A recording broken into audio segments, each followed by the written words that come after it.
জান্নাতু ওয়া লা ইন কাফারতুম ইন্না আযাবি লাশাদীদ। তোমরা জানো আমার আযাব কেমন? তোমরা কি দেখেছো আমার আযাব? তোমরা কি আমার আযাব দেখেছো? রাসূল আকরাম সাল্লাল্লাহু আলাইহি সাল্লাম সাহাবীদেরকে নিয়ে বসে আছে। বসে থাকতে থাকতে হঠাৎ করে দূর থেকে একটা মানুষ আসতেছে। মানুষটাকে দেখে আমার রাসূল দাঁড়িয়ে গেলেন। সুবহানাল্লাহ, সুবহানাল্লাহ। দাঁড়িয়ে গেলেন সাহাবীরা। আচ্ছা, রাসূল যখন দাঁড়িয়ে গেছেন, সাহাবীরা কি বসে থাকবেন? সাহাবীরা বসে থাকবেন? অবশ্যই না। সাহাবীরা দাঁড়িয়ে গেছেন। রাসূল আমার দাঁড়িয়ে গেছেন। হযরত আবু বকর ডাক দিয়ে বলে, ইয়া রাসূলুল্লাহ, ইয়া হাবিবাল্লাহ, আপনি কেন দাঁড়িয়ে গেলেন? বুঝলাম না। আপনি কথা বলতে বলতে বয়ান করতে করতে দাঁড়িয়ে গেছেন।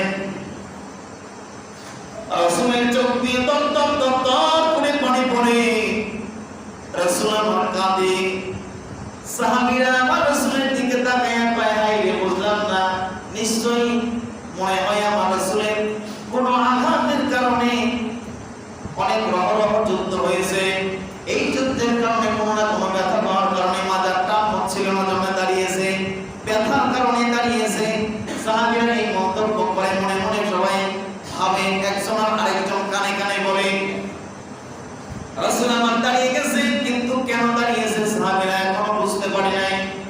ভাইজান, রাসূল দূর থেকে একজন মহিলা আসতেছে তার দিকে। সাহাবীরা বলেন, ইয়া রাসূলুল্লাহ, ওই মহিলার দিকে তাকায় আছেন কেন? কেন তাকায় আছেন? বলল সাহাবীদেরকে বলো, সাহাবীরা আমি কেন দাঁড়িয়েছি আসলে বুঝতে পারবা। আমার নবীর সামনে যখন ওই মহিলা চলে আসছে ভাইয়া, সঙ্গে সঙ্গে আমার রাসূলের গায়ের চাদরটা টান দিয়ে রাসূল পায়ের নিচে বিছায়া দিয়েছে। আমার রাসূলের গায়ের চাদরটা বিছায়া দিয়েছে। সাহাবীরা আশ্চর্য হয়ে গেছে। একজন সাহাবী হযরতে আনাস রাদিয়াল্লাহু তাআলা, উনি ধমক দিয়েছে, মহিলা এই চাদরের উপর উঠবে না, আমার রাসূল মনে হয় কোনো ভুল করেছে। রাসূল আমার বলল, সাহাবী তোমরা স্তব্ধ হয়ে যাও। মহিলাটা চাদরের উপরে যখন উঠে দাঁড়িয়েছে, আমার রাসূল সঙ্গে সঙ্গে পায়ের মধ্যে, এই পায়ের তালুতে সঙ্গে সঙ্গে নিজের মুখটা লাগাইয়া 3টা চুমু দিয়েছে। পাইতা চুমু। এ বন্ধু, এই মহিলাকে সবাই তারে বলে, রাসূলুল্লাহ, ইয়া হাবিবাল্লাহ, এই মহিলাটাকে আমরা জানতে চাই। পৃথিবীর জমিনে যার ঋণ শোধ করা যায় না, এই মহিলা আর কেউ না সাহাবী। এই মহিলাটা হলো আমার দুধমা হালিমাতুস সাদিয়া। এই মহিলা কেউ না, এই মহিলা আমার দুধমা হালিমাতুস সাদিয়া, যে আমাদের দুধ পান করায়া 12 বছর পর্যন্ত জিম্মাদার নিয়ে মানুষ করছিল।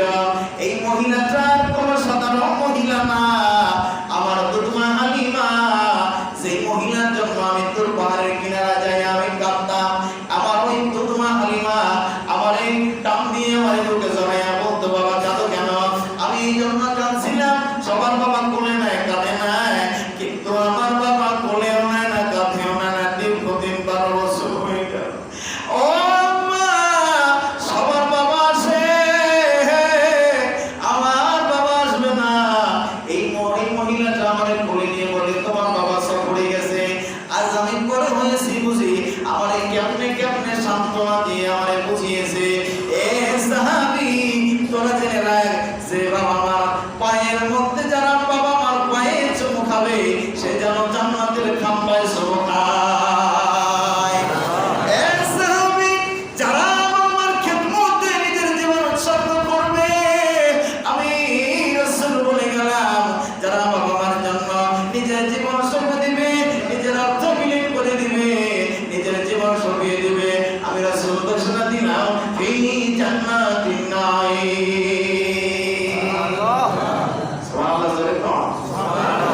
আমরা বাবা মারে কে বলি অভাবে আছি, বাবা টাকা চাইলে বলি আমার টাকা নাই, আমি খুব দুর্ভিক্ষের মধ্যে আছি।